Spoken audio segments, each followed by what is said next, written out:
జనకచర్లను ఆపకుంటే CWC ముందు ధర్నా. ఎలాంటి అనుమతులు లేని ప్రాజెక్టుకు గ్రాంట్ ఎట్లిస్తారు? కేంద్ర ప్రభుత్వంపై బీఆర్ఎస్ ఎమ్మెల్యే హరీష్. ఒక్క నిమిషం. గోదావరి నీళ్ల దోపిడీకి ఏపీ కుట్ర పన్నుతున్నది. కిషన్ రెడ్డి, బండి సంజయ్ ఏం చేస్తున్నారు? సీఎం ఎందుకు నోరు విప్పుతలే? అసెంబ్లీ ప్రత్యేక సమావేశాలు ఏర్పాటు చేయాలి. బనకచెర్లకు వ్యతిరేకంగా తీర్మానం చేసి కేంద్రానికి పంపాలని డిమాండ్. అయితే గోదావరి జలాలను దోపిడీ చేసేందుకు పథకం ప్రకారం ఏపీ కుట్రలు పన్నుతున్నదని బీఆర్ఎస్ ఎమ్మెల్యే మాజీ మంత్రి హరీష్ రావు ఆరోపించారు. ఆనాడు పాలమూరు, రంగారెడ్డి సహా 20-30 ప్రాజెక్టులను అడ్డుకోవాలంటూ ఏపీ సీఎం చంద్రబాబు కేంద్రానికి లేఖలు రాశారు.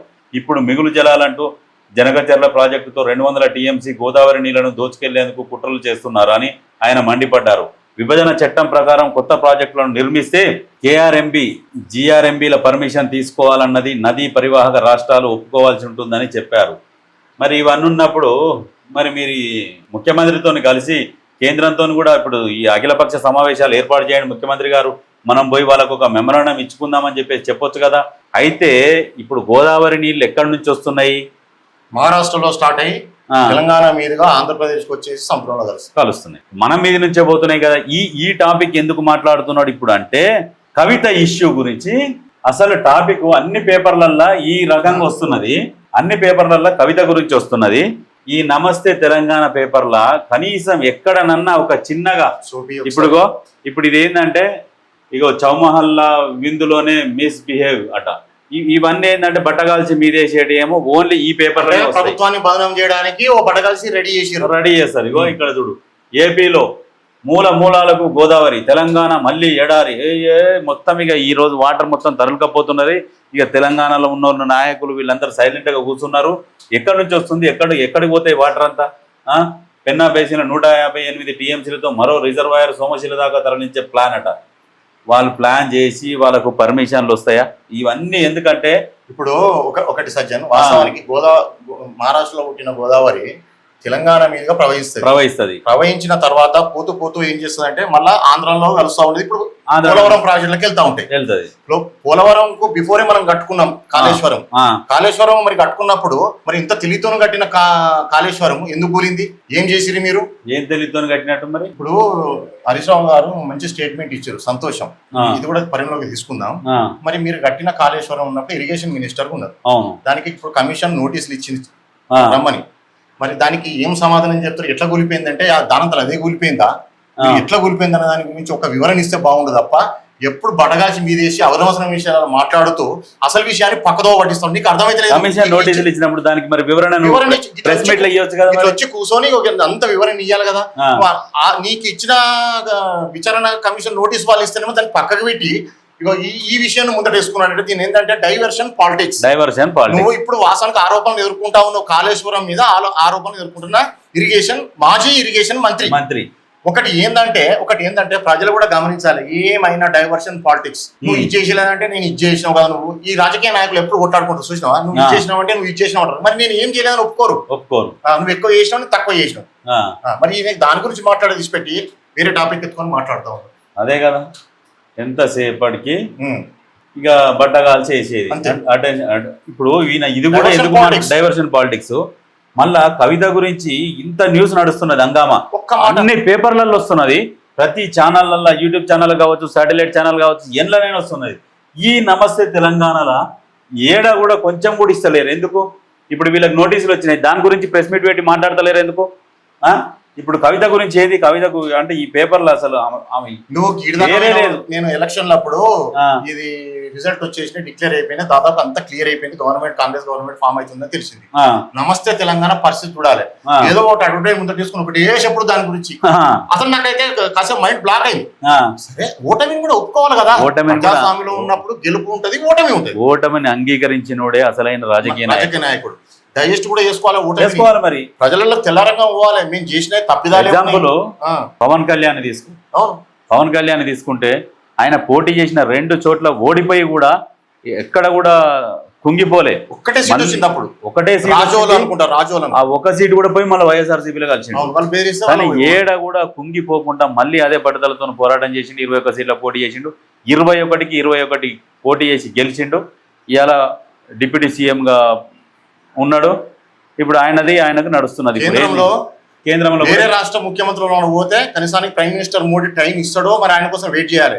అడిగిన గంటలోపే ఆయనకు అపాయింట్మెంట్ గంటలోపే పవన్ కళ్యాణ్ అంటే ఆషామాషి సజ్జన్ ప్రైమ్ మినిస్టర్ అపాయింట్మెంట్ ఈయన అపాయింట్మెంట్ తీసుకున్నాక గంట 2-3 గంటల్లో రావడం అంటే 2 రోజులు కూడా వెయిట్ 3 రోజులు కూడా వెయిట్ చేయాల్సిన పరిస్థితి వస్తుంది ఢిల్లీ. కానీ ఈ ఎలక్షన్లలో కూడా పవన్ కళ్యాణ్ అన్ని చెప్పి చేసిండు. ఏమన్నాడు? జగన్ అదం పాతాళానికి తొక్కేస్తా నిన్ను అని అన్నాడు. ఇంకొకటి, చంద్రబాబు నాయుడు అరెస్ట్ అయినప్పుడు కూడా ఇక ఖచ్చితంగా మేము కలిసే పోటీ చేస్తున్నాం అంటే వాళ్ళ పర్మిషన్ తీసుకోలే. బీజేపీ వాళ్ళ పర్మిషన్ తీసుకోకుండానే మేము ముగ్గురం కలిసి పోటీ చేస్తామని చెప్పేసి ముందే హామీ ఇచ్చి ముందే చెప్పిండు. చెప్పి తర్వాత పోయి వాళ్ళని ఒప్పించి అప్పటికి టీడీపీకి బీజేపీకి సఖ్యత లేదు. లేకుంటే ఈయన పోయి మళ్ళా సఖ్యత కుదిర్చి ముగ్గురం కలిసి పోటీ చేస్తేనే మన భవిష్యత్తు ఉంటుంది అనేది ఇప్పుడు క్రియేట్ చేసిండు. టీడీపీకి జనసేన కూడా పూర్తి సఖ్యత ఉండదు. అప్పటికి కూడా ఏంటంటే అధికారంలో ఉన్న వాళ్ళు దాడులు చేస్తున్నారు, ఇది ఈయన మీద చేయొచ్చు, రేపు పొద్దున నా మీద చేయొచ్చు, ఎవరి మీద చేయొచ్చు, కాబట్టి దీన్ని నిరోధించాలంటే కలిసి పనిచేయాలి. వాళ్ళు నిజంగా వైసీపీకి కొంచెం కూడా తెలియలేదు. కానీ వీళ్ళు ఈ దాడులు ఈ మనిషిని పర్సనల్ గా తిట్టడం ఇవన్నీ చేయకపోయి ఉంటే వాళ్ళకి ఎంతో కొంత బెనిఫిట్ ఉంటుంది. అసలు వైఎస్ఆర్సీపీ ఆ సందర్భంలో ముఖ్యమంత్రిని, మాజీ ముఖ్యమంత్రి, ఇప్పుడు ముఖ్యమంత్రి, అసలు ఆయన అరెస్ట్ చేయడం అనేది వాళ్ళు గొయ్యి ఓపెనాల పడ్డారు. ఇంకొకటి ఏంటంటే అందులో ఉన్న నాయకులు కూడా విపరీతంగా నోటికి వచ్చిన బూతులు, చెప్పరాని బూతులు మాట్లాడేది. అదే మైనస్ అయింది. లేకుంటే వైసీపీ అధికారంలోకి వచ్చినా ఆశ్చర్యపడకపోయిన అవసరం లేదు. వీళ్ళు కూడా జోడీ కట్టకపోతారు. వీళ్ళు ఇంకొక విషయం ఏంటంటే వాళ్ళ నాయకులు సుమారుగా ఒక 15 మంది మనం లెక్క పెట్టిన ఒక రోజు ఎవరెవరు వీళ్ళు ఎట్లా బిహేవ్ చేశారు వాళ్ళు అసలు చెప్పొచ్చు. స్థాయి లేదు వాళ్ళకి. అసలు ఎమ్మెల్యేలు వాళ్ళ మంత్రులు ఉన్నారు, అందులో కొందరు మంత్రులుగా లేరు. దాదాపు 8 మంది మంత్రులు ఉన్నారు, ఒక 7 అయితే మంత్రులు లేరు. కానీ అసలు స్థాయి లేదు వాళ్ళకు. అసలు ప్రజలు అనుకోవచ్చు అక్కడ ఆంధ్రాలో వాళ్ళందరూ ఓడిపోయారు. ప్రజలు అనుకోవచ్చు అసలు వీళ్ళకి ఎందుకు ఓట్లేసిన బాధపడవచ్చు. వాళ్ళ ప్రెస్ మీట్లలో వాళ్ళ మాటలు, వాళ్ళ భాష, విమర్శ ఉంటుంది సజ్జన్. విమర్శ చేయాలి. విమర్శ చట్టబద్ధంగా ఉండాలి, న్యాయబద్ధంగా ఉండాలి, సమ్మతంగా ఉండాలి. విమర్శ చేసినప్పుడు ప్రజలు యాక్సెప్ట్ చేసేటట్టు ఉండాలి. కానీ నోరు ఉన్నది కదా అని కుటుంబ జోలికి రావడం, ఇష్టం వచ్చినట్టు మాట్లాడడం, స్థాయికి మించి మాట్లాడడం ఎంతవరకు కరెక్ట్? అది కరెక్ట్ కాదు. కానీ ఇంకొకటి ఏంటంటే వాళ్ళు ప్రెస్ మీట్ పెట్టినప్పుడు కూడా వాళ్ళ భాష మార్చుకోకుండా అదొక విపరీతమైన చెప్పుకోలేని భాష. కొడాలి నాని, వల్లభనేని వంశీ, పేర్ని నాని, సజ్జల రామకృష్ణారెడ్డి, మన ఆయన కుమార్ యాదవ్, అంబటి రాంబాబు, ఇంకా రోజా, ఇంకా మళ్ళీ దీనికి తోడుగా బోరుగడ్డ అనిలు ఇట్లాంటి వాళ్ళని పెట్టుకున్నందుకే అదే వీళ్ళకు కొంత డబ్బు ట్రాన్స్ఫర్ చేస్తే నోటుకొచ్చాడు. ఇది ఏం కల్చర్, ఇది ఏం సమాజానికి ఏం నేర్పిస్తా ఉన్నారు, ఇలా అనుభవిస్తున్నారు కదా మీరు. ఇటువంటి చర్య చేసి నోటికి ఏదో వస్తుంది మాట్లాడి ఇలా ఎంత ఘోరంగా ఇబ్బందుల పాలవుతా ఉన్నారు. ఆ బోరుగడ్డ అనిల్ అనేటోనికి అయితే అసలు ఆ నోటికి హదుపు లేకుండా రకరకాల భాష మాట్లాడిండు. ఆ బోరుగడ్డ అనిల్ గడుకోడు, ఇంకొకరు సరే ఆ రకంగానే మాట్లాడవచ్చు. ఎందుకంటే ఆ మాట్లాడిన భాష విధానం అటువంటిది. ఆ వంశీ అట్లనే మాట్లాడిండు. కుటుంబ విషయాలు పర్సనల్ గా వాళ్ళ కుటుంబాల పర్సనల్ విషయాలకు పోయారు. ఈ కొడాలి నాని ఒకడు, ఆ అనిల్ అనేటోనికి మంత్రి పదవి అవసరమా?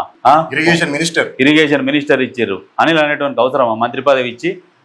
ఇక వాడు నేను నా అంత పెద్ద తోపు లేడు అన్నట్టుగా ఎగిరిండి ఇష్టం వచ్చినట్టు తిట్టుకుంటూ మాట్లాడితే లాస్ట్కి మీ పరిస్థితి. మళ్ళా భవిష్యత్తులో కూడా వైఎస్ఆర్సీపీని ఓటేసి గెలిపిద్దామన్న ఆలోచన కూడా ప్రజలలో లేకుండా అయిపోయింది. ఎందుకంటే పుసుక్కున ఓటేస్తే మళ్ళా అరాచకమే, విధ్వంసమే అన్న పరిస్థితి క్రియేట్ చేసిరు. మళ్ళీ కూడా అక్కడ ఆంధ్రాలో మళ్ళీ కూటమే వస్తుంది. అక్కడ రేషన్ మాఫియా, ఇసుక మాఫియా, భూ మాఫియా, ఇది మైనింగ్ మాఫియా. వాస్తవాన్ని కూడా ప్రజలు ఏం ఆలోచిస్తారు? ఈ రాష్ట్రాన్ని రక్షించాలి, ఈ ప్రజలకు న్యాయం చేయాలి, ఆర్థికంగా అభివృద్ధి పదంలో దూసుకెళ్లాలని ఆలోచిస్తారు, ఎంప్లాయ్మెంట్ కల్పించాలని ఆలోచిస్తారు. ఇంకొకటి కూడా డెవలప్మెంట్, సంక్షేమం, ఈ రెండు కూడా ప్యారలల్ గా వెళ్తుండాలి. ఎట్లా అంటే రైలు కూడా 2 పట్టాలు ఉంటే పట్టాల మించి వెళ్తా చూడు, 2 ఉండాలి. వాస్తవానికి సంక్షేమం ఉండాలి, డెవలప్మెంట్ ఉండాలి ప్యారలల్ గా. నువ్వు ఏదో దాంతో పాటు ఆదాయం కూడా ఉండాలి. ఆదాయాన్ని క్రియేట్ చేసుకోవాలి, మన సంపదను సృష్టించుకోవాలి తప్ప నువ్వు అప్పు చేసినా పర్వాలేదు, సంపదను సృష్టించుకోవాలి. ఆ సంపద నుంచే కదా మనం అప్పు కట్టేది. అయితే వాస్తవానికి కూడా నిజంగా జగన్ కూడా ఈ జగన్ కూడా ఏం చేసిండంటే వీళ్ళందరినీ కూడా ఎంకరేజ్ చేసిండు. నువ్వు రోజు ప్రెస్ మీట్ లో వీళ్ళు మాట్లాడి నోటికి ఏది వచ్చినప్పుడు అది మాట్లాడినప్పుడు ఒక రోజు పిలిచి నువ్వు గట్టిగా వార్నింగ్ ఇచ్చేసి నాయకులు అందరూ ఉంటారు కదా, ఎమ్మెల్యేలు ఉంటారు, ఎంపీలు ఉంటారు, ఎమ్మెల్సీలు ఉంటారు, స్థానిక నాయకులు ఉంటారు, ఇంకా కొంత బలమైన క్యాడర్ సెకండ్ స్టేజ్ క్యాడర్ ఉంటారు. సెకండ్ స్టేజ్ ఎమ్మెల్యేల కింద సెకండ్ స్టేజ్ వాళ్ళని ఏమంటారంటే చైర్మన్లు వాళ్ళు ఉంటారు కదా, వాళ్ళందరినీ ఒకసారి ఒక మీటింగ్ పెట్టేసి ఇట్లా మాట్లాడాలి, ఇట్లా మాట్లాడదు, ఇటువంటి ఇంకొకసారి రిపీట్ అయితే మాత్రం కఠిన చర్యలు ఉంటాయనంటే ఒక్కరు మాట్లాడతారా? మాట్లాడకపోతారు. మళ్ళీ వాళ్ళు అంటే కూడా ఈయన దానికి మీరు అట్లా మాట్లాడడం ఎగతాళిగా నవ్వడం, హెచ్చరికలు కూడా జారీ చేయలేదు. ఏది శాశ్వతం కాదు సజ్జన్. అధికారం అనేది శాశ్వతమే కాదు. నీకు అసలు అధికారం అనేది నీది ఒక రెస్పాన్సిబిలిటీ, బాధ్యత.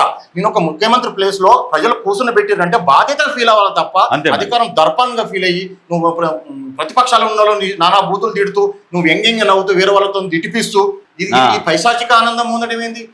అసలు అది నవ్వు డిఫరెంట్ ఉంటుంది. ఆ నవ్వు డిఫరెంట్ ఉంటుంది. నిజంగా కూడా సరి అయింది కదా సజ్జన్. ఇప్పుడు మనం వాస్తవానికి కూడా ఇప్పుడు అధికారంలో కాంగ్రెస్ కూడా కావచ్చు, బీజేపీ కావచ్చు, బీఆర్ఎస్ వాళ్ళని కావచ్చు, బీఆర్ఎస్ వాళ్ళని కూడా విమర్శ చేద్దాం, ఎంతవరకు చేయాలి అంతవరకు చేస్తాం. కానీ వాళ్ళ కుటుంబ సభ్యుల జోలికి నోటికి ఏదొస్తుంది మాట్లాడడం కూడా కరెక్ట్ కాదు. ఏ పార్టీ అయినా బీఆర్ఎస్ అయితేంది, కాంగ్రెస్ అయితేంది, బీజేపీ అయితేంది, తెలుగుదేశం అయితేంది, వైఎస్ఆర్సీపీ అయితేంది, ఎవరు మాట్లాడే ముందైనా వాస్తవం చెప్పాను నోటికి ఎంతో సొంత మాట్లాడకూడదు. స్థాయి ఉంటుంది. ఒక నాయకుని విమర్శించేటప్పుడు మామూలుగా నీ స్థాయి ఎంతో దాన్ని బట్టి విమర్శించొద్దు, తప్పే లేదు.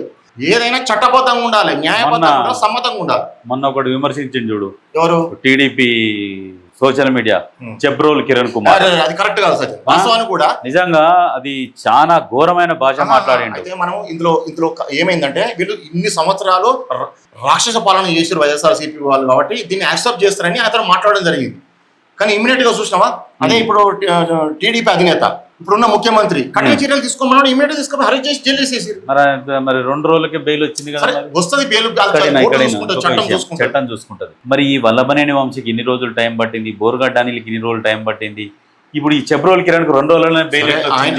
ఆయన మీద ఉన్న కేసులు ఏందనేది పరిగణన తీసుకొని జడ్జి గారు బెయిల్ ఇవ్వడం జరుగుతుంది. కానీ కేసులు పెట్టేంత వరకే పోలీసు వాళ్ళ చేతిలో ఉంటుంది. అవును, చార్జ్ షీట్ వేసేంత వరకే పోలీసు వాళ్ళ చేతిలో నుంచి కోర్టు పరిధిలో అవుతుంది. అక్కడ పోయిన తర్వాత న్యాయమూర్తి ఏం నిర్ణయం తీసుకుంటాడో మనం ఏం చెప్పుకోవాలనుకుంటాం, వాళ్ళు ఏం చెప్పుకోవాలనుకుంటారో తర్వాత విచారణ మీద ఆధారపడి ఉంటుంది తప్ప అదంతా వీళ్ళ చేతిలో ఉండదు. ఇప్పటికైనా ఏ పార్టీ నాయకులైనా వాళ్ళ కార్యకర్తలని, వాళ్ళ మీడియాని, వాళ్ళ సోషల్ మీడియాని కంట్రోల్లో పెట్టుకోవాలి. కంట్రోల్లో పెట్టుకోకుంటే మీ పార్టీకే నష్టం. అయితే మొన్న ఒక పోస్ట్ చూసిన TV9 నుంచి అనుకుంటా, రజనీకాంత్ TV9 అద్దాలు పెట్టుకుంటారు. అక్కడ ఉన్నప్పుడు కేటీఆర్ గారు మీరు రివెంజ్ పాలిటిక్స్ చేస్తారంటే చేస్తాం, బరాబర్ చేస్తాం, రివెంజ్ పాలిటిక్స్ చేస్తాం అన్నారు. ఇది ఒకటి మనం ఏం నేర్పాలి సమాజానికి? ఒకటి మనము అధికారంలో ఉన్నా లేకున్నప్పుడు ప్రతిపక్షంలో ఉన్నప్పుడు అధికారంకి ఎట్లా రావడానికి ప్రయత్నం చేయాలి. రివెంజ్ పాలిటిక్స్ కాదు మీకు కావాల్సింది. ఇప్పుడు కేటీఆర్ గారు కూడా డైరెక్ట్ మాట్లాడుతూ ఉన్నాం, ఇది నీ అహంకారమే, నీ అహంకార ధోరణియే. నువ్వేమనుకుంటున్నావు అంటే అహంకారం చేసి రాజరేఖ పాలన చేస్తాం అనుకుంటున్నావు, ఈ పోగడలు పోదాం అనుకుంటున్నావు తప్ప కేటీఆర్ గారు మీరు మళ్ళీ ఒకసారి ఆత్మవిమర్శ చేసుకోండి. మీరు ఏం చేయాలి? ఇప్పటికే మీరు చాలా తప్పిదాలు చేస్తున్నారు. ఈ పార్టీ పతనం కావడానికి మీరే ఈ మూల కారణం. ఈ పార్టీ ఈ స్థాయిలో ఉండడానికి కారణము నిజంగా కూడా ఇందులో సగభాగం మీది. నియంతృత్వ పాలన, నియంతృత్వ పోకడలు, కుటుంబ పాలన. మీరు ఒక మంత్రులను గెలవనియరు, ఎమ్మెల్యేలను గెలవనియరు, ఎమ్మెల్సీలను గెలవనియరు. వాళ్ళు దగ్గరకు వస్తే అసహించుకుంటారు, చీదరించుకుంటారు. వాళ్ళు ఏంటంటే గతి లేని పరిస్థితులలో ఇక బీఆర్ఎస్ ఒకటే ఉన్నది, ఇదే గెలుస్తుంది కాబట్టి ఇల్లు ఉండకపోతే మనం మనగడలేదు, ఇంత పలుకోవడం ఉంటుంది, ఆఫీసులో పోతే పని కాదు, ఎవడు విలువీయడానికి ఉద్దేశంతో ఉన్నారు తప్ప ఇప్పుడు వచ్చే 6 నెలల నుంచి సంవత్సర కాలంలో మీ పార్టీ నుంచి ఎంతమంది బయటకు పోతారో, వేరే పార్టీలు పోతారో కాపాడుకోండి, మీ పార్టీని కాపాడుకోండి. ప్రతిపక్షం ఉండాలి సజ్జన్. మనము ప్రతిపక్షం ఉండవని కోరుకోవట్లేదు, ప్రతిపక్షం ఉండాలి, ప్రతిపక్ష పాత్ర సరిగా పోషించాలి, అప్పుడే ఈ రాష్ట్రం బాగుపడుతుంది. నిజంగా ప్రతిపక్షం లేకపోతే కూడా చాలా ఇబ్బంది రాష్ట్రంలో. ఒక్కటి ఉండని 2 ఉండని ఇంకా చాలా మంచిది. 2 పార్టీలు ఇంకా 2 పార్టీలు ప్రతిపక్షం ఉన్నా కూడా మంచిదే. కానీ ఎప్పుడు కానీ రివెంజ్ పాలిటిక్స్ అని మీరు ఒక స్టేట్మెంట్ ఇచ్చారు, అది చాలా రాంగ్. వాస్తవాన్ని కూడా చెప్పన్నా, మిమ్మల్ని చూసి ఇంకోటి నేర్చుకునే అవకాశం ఉంటుంది. అవును, రివెంజ్ పాలిటిక్స్ ఏంటండి? రివెంజ్ ఎందుకు ఉంటుంది పాలిటిక్స్ లా? ఇప్పుడు మనం మాట్లాడుకున్నాం కదా, రాజకీయాలలో హత్యలు ఉంటాయి, ఆత్మహత్యలు ఉంటాయని. ఎవరైనా తప్పు చేస్తే వారే శిక్ష అనుభవిస్తారు. మీరెందుకు దానికి తొందరపడి మేము రివెంజ్ పాలిటిక్స్ చేస్తాం, అది చేస్తాం, ఇచ్చే ప్రతిసారి ఏదన్నా ఒక సంఘటన జరగగానే మేము అనుకుంటాం అధికారంలో వచ్చినాక మేము చేస్తాం నువ్వు రాకపోతే ఏం చేస్తావు? నువ్వు ఇట్లనే ఇంకొకసారి ఓడిపోయినావు అనుకో, వాళ్ళు ఏం చేస్తారు? కాంగ్రెస్ వాళ్ళు ఏం చేస్తారు? బీజేపీ వాళ్ళు ఏం చేస్తారు? ఈ అహంకారమే కదా నేను ఈ స్థాయిలో తొక్కిపట్టింది. ఇట్లా నువ్వు మాట్లాడితే నీకు ఎట్లా ఓట్లు ఇస్తారు ప్రజలు? ఇంకొక విషయం నాకు ఒక్కసారి బాధ అనిపించింది అంటే, నిజంగా కేటీఆర్ గారు మారితే ఆ పార్టీకి బంగారు భవిష్యత్తు ఉంటుంది. అసలు వాస్తవం చెప్పన్నా, ఎప్పుడైతే ఉద్యమం స్టార్ట్ అయింది, ఉద్యమం తర్వాత నిజంగా కేసీఆర్ గారికి మనం మాట్లాడాలి సజ్జన్, లేదా తప్పైనా ఒప్పుకోండి. కేసీఆర్ గారికి మంచి పేరుండే ఉద్యమంలో ఉండే. మనము చరిత్ర చూసినాం కదా, మన కళ్ళతో నేను కూడా ఎన్నోసార్లు పక్కకున్నా. మంచి పేరుండే. ఆ మంచి పేరును కొంచెం కొంచెం ఎప్పుడైతే గవర్నమెంట్ ఫామ్ అయింది, ముఖ్యమంత్రికి వచ్చారు, ముఖ్యమంత్రి వచ్చినాక ఒక 2.5-3 సంవత్సరాలు నిజంగా కూడా అప్పటి వరకు కూడా కొంత బెటర్ ఉన్నది. ఆ తర్వాత స్టార్ట్ అయింది ఈ అహంకారం పెరిగిపోయింది. ఎప్పుడు ఈ తెలంగాణ ప్రజలు అహంకారాన్ని క్షమించరు. ఇప్పుడు పిల్లలు ఎవరిని చూసి నేర్చుకుంటారు? తండ్రిని చూసి పిల్లలు. అవును, మన కుటుంబం సొసైటీ నుంచి నేర్చుకుంటాం. ఫస్ట్ తండ్రి పిల్లలకు హీరో అవుతాడు. అవును, సేమ్ అట్లనే ఇక్కడ కూడా కేసీఆర్ తన కొడుకుకు హీరో అయ్యిండు. కేసీఆర్ అయితే ఏ భాష అయితే మాట్లాడతాడో, ఆయన ఆఫ్ కెమెరా ఏం మాట్లాడతాడు, ఆన్ కెమెరా ఏం మాట్లాడతాడు, అయ్యే భాష కేటీఆర్ నేర్చుకున్నాడు. ఒకనొక టైంలో కేటీఆర్ అదే ఇప్పుడు ఏంటంటే కేసీఆర్ ఏమో జాగ్రత్త పడతాడు, కెమెరా ఆన్లు ఉన్నాయంటేనేమో మాటలు తొరలకుండా జాగ్రత్త పడతాడు. ఇది కేటీఆర్ అవన్నీ చూసుకోకుండా డైరెక్ట్ ఏమన్నాడంటే ఒక చిన్న రోడ్ షోలా డైరెక్ట్ ఒక క్యాబినెట్ హోదా ఉన్నదాన్నే ఇక ఆయన పేరెందులే కానీ నువ్వు ఉండరా బై అని మాట్లాడుతున్నాడు. అప్పుడు అంటే ఎంత అహంకారం ఉంటే ఆ మాట వస్తుంది బయటికి. ఇట్లాంటి అహంకారాన్ని కాబట్టే ప్రజలు గుసబెట్టిరు. అయితే ఒక విషయం చెప్తా సత్యం, నిజంగా కేసీఆర్ కూడా ఎందుకు పతనమైండో నిజంగా నాకైతే బాధ అనిపిస్తుంది. అంత పెద్ద నాయకుడు నిజంగా ఎందుకు పతనమైందంటే చెప్పన్నా, వీళ్ళు చేసిన కొన్ని చర్యల వల్ల అది రాను కాలక్రమేణా కేసీఆర్ కూడా పేరు ఈ రాష్ట్రంలో కేసీఆర్ పేరు కూడా పతనం కావడానికి కారణం ఏంటంటే వీళ్ళ కుటుంబ సభ్యులు. అంతే మరి. ఇదే టీవీ నైన్ లో నేను ఒక డిబేట్ లో మన రజనీకాంత్ ఒక క్వశ్చన్ అడిగిండు, కేటీఆర్ గారు మీరు ఒక లేడీ అయితే వీళ్ళు రూలింగ్ లో ఉన్నప్పుడు వచ్చి నాకు 2 ఆడపిల్లలు సార్, నాకు కొంచెం భర్త లేడు, కొంచెం కష్టం ఉన్నదని పాపం వాళ్ళు దళిత మహిళ వాళ్ళు ఏముండదు వాళ్ళకు ఆశించి వస్తారు. పేదవాళ్ళు ఏం చేస్తారు చెప్పిన ఒక అయ్యా అని వచ్చిర్రంటే మనం అర్థం చేసుకోవాలి, వాళ్ళు గరీబ్ వాళ్ళు, వాళ్ళకి సాయం చేయాలని ఈ దృష్టిలో ఉండాలి. అప్పుడు కేటీఆర్ ఏం చేసేది ఉంది అంటే ఆ సందర్భంలో రజనీకాంత్ గారు అడిగిన ప్రశ్నకు సార్ మీరు గిట్లా ఆమెను గిట్లా నా కోసం అన్నారా, ఎందుకు నా కోసం కన్నావా అని నేను ఎందుకు అంత స్పీడ్ గా రెస్పాండ్ కావాలంటే వాస్తవానికి అవునండి నా కోసం కన్నారా గట్ల వచ్చి అడిగేసరికి నేను షాక్ అయినా అంటారు. మరి నీకు ఎందుకు ఓట్లు వేసారు, తెలంగాణ ప్రజలకు ఎందుకు ఓట్లు వేయాలి? నేను ఇప్పుడు మాట్లాడితే ఆ కౌంటర్ సరిగా ఉండదు తప్ప ధర్మం కాదు అది. ఎవరో నువ్వు మాట్లాడినావా నేను అంత ఈజీగా మాట్లాడిన తప్ప నేను అనొచ్చు ఇంకో మాట, మరి నువ్వు ఎందుకు ఓట్లు వేయాలి ఎవరి కోసం మరి అనొచ్చు కానీ అనలేను. ఓట్లకు వచ్చినప్పుడు నువ్వు అనొద్దు మనం అది. నువ్వు అన్నంత మాత్రాన మన గొప్పతనం ఏం లేదు ఇక్కడ. మనము ఎంతవరకు మాట్లాడాలో అంతవరకు మాట్లాడితే ప్రజలు నిజంగా గుండెలలో పెట్టుకుంటారని భావిస్తాను. ఒక విషయం చెప్తాను, ఆ పేద మహిళకు పాపం 2 ఆడపిల్లలు వేసుకొని వచ్చింది, నీ దగ్గరకు ఒక మినిస్టర్ వన్ వచ్చింది, అమ్మా ఏం కావాలమ్మా ఏం బాధ వచ్చింది, కొంతమంది ప్రెస్ వాళ్ళు ఉన్నారు, కొంతమంది ఒక 20-30 మంది వచ్చినప్పుడు ఏం కావాలి తల్లి నీకు ఏం బాధ వచ్చింది, రాష్ట్రంలో అందరు నిష్పెట్టి నువ్వు కలెక్టర్ నిష్పెట్టి పోలీస్ స్టేషన్ నిష్పెట్టి ఆ ఊర్లో పెద్ద మనుషులు నిష్పెట్టి ఇక్కడ దాకా వచ్చింది అప్పుడు గుండెలు కట్టుకోవాలి. ధోరణి ఏం కావాలి తల్లి నీకు ఏం బాధ వచ్చిందని అక్కడ పక్కకున్న వాళ్ళు చెప్పామని కాసేపు కూర్చుని పెట్టండి, కాసేపు ఆ పిల్లలకి ఏమైనా భోజనం పెట్టండి, తర్వాత మాట్లాడతా ఒక అరగంట తర్వాత ఇక్కడ ఈ మీటింగ్ అయిపోయినా మాట్లాడి నలుగురితో మాట్లాడి ఆమెకి ఏం కావాలో ఏం లేదు 5 లక్షల సాయం చేయనివి రాష్ట్రంలో ఎంతో మంది చేస్తూ ఉన్నారు. నేను ఆయన తీసుకుపోయి పంజాబ్ రైతులకు తీసుకుపోయి దేశకి నేత ఆయన తీసుకుపోయి కోట్ల రూపాయలు చెక్లు ఇచ్చిండు, అల్లకే 10 లక్షలు ఇస్తా పాప పేద మహిళ భర్తలేని మహిళ ఎవరైనా పేద మహిళకు సాయం చేస్తే ఏం తప్పు ఉంటుంది? తెలంగాణ బిడ్డ కదా ఆమె, 2 ఆడపిల్లలను వేసుకొని వచ్చింది కదా ఈ సంకల ఏమైతుంది 5 లక్షలు 10 లక్షలు రాష్ట్ర ప్రభుత్వం తరఫున సాయం చేస్తే ఏం నష్టం జరిగింది నీకు? ఒక పేద మహిళ సాయం చేసి రాష్ట్రం మొత్తం ప్రజలందరూ చూద్దరు కదా, అందరూ అన్ని టీవీలలో వచ్చు కదా, అన్ని మీడియాలలో వచ్చు కదా, నువ్వు సాయం చేసిన అంటే నీకు మంచి పేరు వచ్చు కదా, ఎవరి కోసం గానో అని మాట్లాడినా మరి ఎవరి కోసం అని మేము ఓట్లేయాలి నువ్వు ఇక నేను మాట్లాడానా? ఒక్కటి నీ అహంకారాన్ని తగ్గించుకున్న రోజు నిజంగా మీరు బాగుపడతారు, మీ పార్టీ బాగుపడుతుంది. మీ పార్టీలో మీ అహంకారమే నిండముచ్చింది. మీరు నిజంగా చెప్తున్నా ఒక దగ్గర ఒక 30 మంది ఎమ్మెల్యేలు కూడా ఇదే రకంగా బిహేవ్ చేశారు. 30 మంది ఎమ్మెల్యేలు ఏం చేశారు చెప్పన్నా? సజ్జన్ ఇంకా వీళ్ళ భూమాఫియా చెప్పన్నా? ఈ ధరణిని అడ్డం పెట్టుకుని ఏం చేశారు చెప్పన్నా? ఈ ధరణిలో కొందరు పేర్లు ఎక్కినాయి, కొందరు పేర్లు ఎక్కాయి.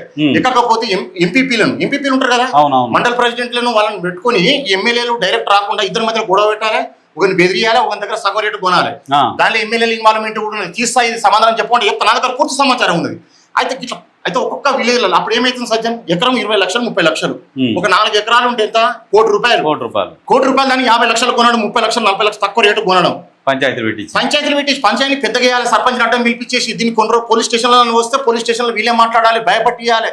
అయ్యో వాళ్ళను నానా రసభ పెట్టించేసి వాళ్ళకు ఓపిక నశించిపోయి ఎంతో అంత తీసుకుంటే బిడ్డ పిల్ల కొడిపోయిన ఉండదు, లేకపోతే బతకలే ఉండదు మనం. ఎందుకంటే దీనికి ఎట్లుంటుంది పీకల మీద క్రియేట్ చేసి ఇప్పుడు ఒక వ్యక్తి నువ్వు ఒక పెద్ద మనిషి ఉన్నప్పుడు ఫస్ట్ స్టెప్ తినడు, వాడు ఎగిరి అలసిపోయినాక లాస్ట్ స్టేజ్ లో నాతో కాదన్నప్పుడు నేను చెప్తుంటావంటే ఇట్టాడు. ఆ పరిస్థితి తీసుకొచ్చేసి దాదాపుగా ఒక 20-25 మంది ఎమ్మెల్యేలు ఇదే పని చేశారు. కోట్లు సంపాదించారు, 1000 కోట్లు సంపాదించారు, ఇసుక దందాలు చేసి సంపాదించారు, మైనింగ్ దందాలు చేసి సంపాదించారు. అసలు చెప్పాలంటే వీళ్ళు చేసిన అరాచకాలు బయటికి రాలేదు కానీ చాలా మంది ప్రజలకు తెలుసు. ఇంకొకటి సెకండ్ గ్రేడ్ నాయకులు కొందరు వీళ్ళ సోషల్ మీడియా వీళ్ళు బాగా ఎగురుతుందని చెప్పన్నా వాంతో నుండి 10వ పరకో సంపాదించుకున్నావు. అంతే మరి. అందుకే నువ్వు అన్ని జోక్తావు, నువ్వు లేకపోతే ఎందుకు జోక్తావు, నువ్వు ఏం అవసరం నీకు జోకుడు. లేకపోతే ఆయన ఇప్పుడు ఒక విషయం చెప్తాము. ఇక మనం వైఎస్ఆర్ అన్నారు. పాపం వైఎస్ఆర్ లాంటి నాయకుడు రావడం, ఎన్టీఆర్ ఒక వైఎస్ఆర్, ఒక కేసీఆర్ కూడా ఇలా అధపతనం దొక్కింది. మీరు చేసిన పాపమే ఇది, మీ కుటుంబ సభ్యులు చేసిన పాపమే. వాస్తవానికి కూడా ఈ చర్చలో ఒక ముఖ్యమైన అంశం తీసుకొస్తా. నిజంగా కూడా కేసీఆర్ దానం చేస్తాడు తెలుసా? అబద్ధం ఆడదు, సత్యం ఇది దానం. ఆయన చేతిలో దానం తీసుకున్న వాళ్ళు కూడా కొన్ని 100 మంది ఉన్నారు. ఉన్నది చరిత్ర ఉన్నది, మన దగ్గర కూడా ఉన్నది. ఒకటి అయితే కాలక్రమేణా ఏం చేసి చెప్పన్నా, ఇక్కడ నువ్వు అనొచ్చు మరి ఏమైంది, కేసీఆర్ పతనానికి కారణం ఏంది, ఇంత మంచోడే కదా, ఏం జరిగిందని నన్ను అడగొద్దని చెప్తాను. ముఖ్యమంత్రి అయిన తర్వాత సుమారు 4 సంవత్సరాలు పాపం ఆయన దగ్గరికి వచ్చిన వాళ్ళ దగ్గరికి ఏది లేదనుకుంటే ఇచ్చిండట. ఇది వాస్తవం. ఇది నేను కళ్ళతో చూసినా, వేరే వాళ్ళు చూసినంటే వాస్తవం చేసిండు. ఆ తర్వాత ఏమైందంటే చెప్పన్నా, సంతబాబు ఏం చేసిండు చెప్పన్నా, ఇట్లా వస్తే అమ్మో ఈయనకు మంచి పేరు వస్తుంది, ఇక మనకి ఇబ్బంది అవుతుంది, ఇక ఇట్లా డబ్బులు ఇచ్చుకుంటూ పోతాంటే ఇబ్బంది అని ఎవరిని రానియకుండా చేసినట్టుగా. ఇప్పుడు వస్తారు కదా ఎవరైనా అయ్యప్ప అని, ఈ గుణం ఇగో ఇదంతా కడి చేసి ఒక కోటరిగా తయారు చేసి దీన్ని ఏం చేసినట్టే విస్తరించి వీళ్ళు ఎవరు రానియకుండా చేశారు. చెప్పిన దయ్యంలో ఈ దయ్యం ఒకటి సంతోషం. దయ్యమే ఆయనే, మేం దయ్యమేమో అన్న ఆడిస్తున్న బొమ్మ ఈయన. ఇక ఎప్పుడు కేసీఆర్ చుట్టూ ఉండేది మాత్రం సంతోషరావు. ఇక దయ్యాలు చేరినాయి అంటే ఈయన చేరిపించిన వాళ్ళు చేరీరు. ఇగో ఇది నిజంగా చెప్తున్నా, పార్టీలో ఎప్పుడు కానీ రివెంజ్ పాలిటిక్స్ అని అదని వాళ్ళని అది చేస్తా వీళ్ళని ఇది చేస్తా, ఎందుకు చేస్తావు, ఎవరు చేస్తే ఎవరు ఒప్పుకుంటారు, చెయ్యి. కానీ ఒకటి నేర్చుకోవాలి. పాలిటిక్స్ చేస్తే మరి ఇతరుడు చేతులు సిగ్గుండాలి.